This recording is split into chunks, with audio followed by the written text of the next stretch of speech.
Yo, what up everybody, it's Theo Stewart, and today I am talking about realistic fight scenes, in a sense. So the last video I talked about wanting everything to be kind of grounded in reality. I wanted a sense of realism there, whether it was fantasy or anything. Today I am going to be talking about more fight scenes, which is something I particularly enjoy. I write adult medieval fantasy.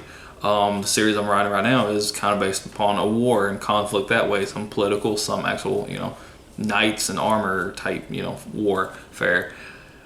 And that is what my video is mainly about today, is more that knights and armor. It can kind of go into detail with some other genres and different scenarios and stuff. But mostly what I'm going to be kind of touching on are knights, in a sense. If you are going to write something from that time period and you want to present it as being realistic and this is actually how it happens, you want to portray it truthfully, do your research. I know I see a lot of people that proclaim that is their goal, and their knights fight with swords most of the time. That's not reality. Now I will say in my series, The Battle for METAGORE, they do fight with swords some. They fight with other weapons as well. I don't try to claim that that is actually how it happened in the medieval time period or whatever. It's just how it works in my world. I know for book 3 in my series, which I've kind of started on right now while book 2's in the alpha stage, book 3 is going to have a lot more scenes and chapters dealing with battles. And you're going to see more of the mechanics of warfare and stuff. And I feel like a lot more of it is going to be grounded in reality than what the ones in the first book was. Because the first book was more about the bloodbath and the carnage and just kind of overtaking things. Book 3, that is the main focus, is the actual war itself. There's still some political stuff, but you actually follow the people through the war more. And you see more of the hardships and struggles and kind of, day-to-day life, I guess, of some of the people out in the battlefield, some of the knights and stuff. Sorry, my cat was acting out. You can hate me for that. I don't care. What? That's right. But if you are going to try to proclaim that the way that you're writing it is accurate to actual medieval warfare, the sword was actually one of the least used weapons. Most knights did have a sword, but it was not their main go-to weapon all the time.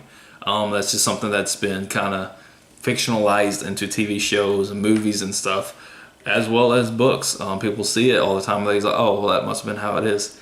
No, it's just, it looks cool because it is a sword or whatever.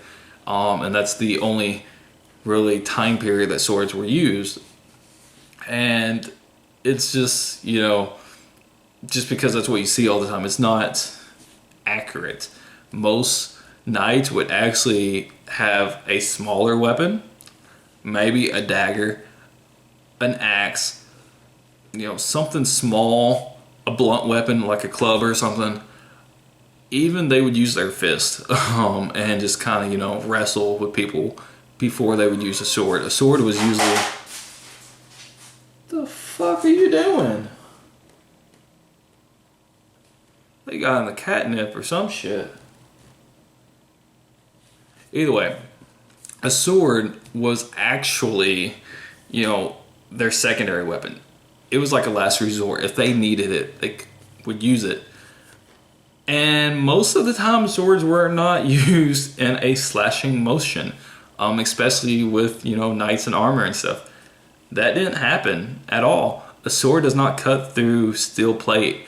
A sword does not cut through chainmail, even if they didn't have the plate. If it was just chainmail, it didn't cut through that. Swords were used mainly as stabbing, which is why a lot of them didn't use it, because in close combat, you have to, reach way back behind you to even kind of thrust the sword into somebody to stab them.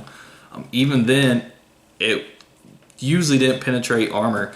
If it penetrated steel metal, it would just kind of barely do it. It wouldn't really be anything fatal or anything. You would have to go for the openings like around the shoulders and the armpit, or maybe around the waist depending on the type of armor. You know, go for the throat, the visor, something like that. But it's close combat and you have to reach back too far to try to thrust it. Shorter swords and daggers were more preferred in that kind of close combat. But that's also why they usually use hatchets, little axes or whatever, blunt weapons, so they could beat people with it. Or they would just scrap with them, you know, bare hands or with their gauntlets or whatever on.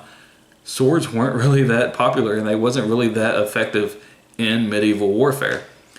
They was something that most knights had, so that's just kind of something we kind of perceive to be the visualization of a knight in shining armor with a sword, but it wasn't very plausible. So if you write it in that aspect and proclaim it to be accurate, it's not, and that's just going to deter me from reading the rest of the book, because clearly you did not do your history. Do you hate me yet? If not for this video, at least for my cats, because they kept disturbing me and shit. Whatever.